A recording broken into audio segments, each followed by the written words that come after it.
për shembull. Masa? Ana një shembull, cila është masa? Për natyrën time do ishte 70% dashuri, 30% xhelozi. Unë. Jo, për rastin për shembull konkretisht, a do të kishe qenë xheloze sikur t'ja gjeje një mesazh në telefon.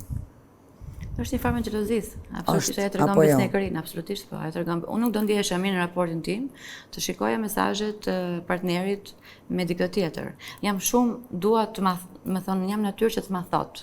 Në momentin që ma thot, ma vë në dukje, tërhiqem unë, e ja pun dorëheq në një raporti dhe mund vazhdoj lirë jetën e time këdo. A është e barabartë sikur i dashuri të kontaktoj me një vajzë të cilën nuk e njeh ose i ka bë like në Instagram ose tenton me komuniku me ta në Instagram sikur me një ish të dashurin e vet, cila është më e dhimbshme për ty? Mendoj që me një ish do ishte edhe më e dhimbshme se janë kujtimet, janë e kaluara që mund të kenë së bashku.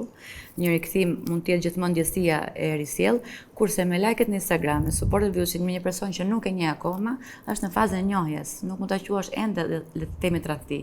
Kurse me një person që ka zaruar marrëdhënien është dhe më e frikshme, mendoj. Po. Është rreziku më i madh. Jo, po të ves, po më intereson me ditë se si Unë këtë mendim kam. si e shef një vajzë e bukur këtë situatë. Ka rëndësi kush është aja përballa, është e bukur ose është? Ka rëndësi, sigurisht që po. Ka rëndësi, jo bukuria është relative. Në syrin tim mund të jetë diçka e bukur që nuk është në syrin e tij. Kështu që osa na sjelltas. Mendoj që kjo pastaj është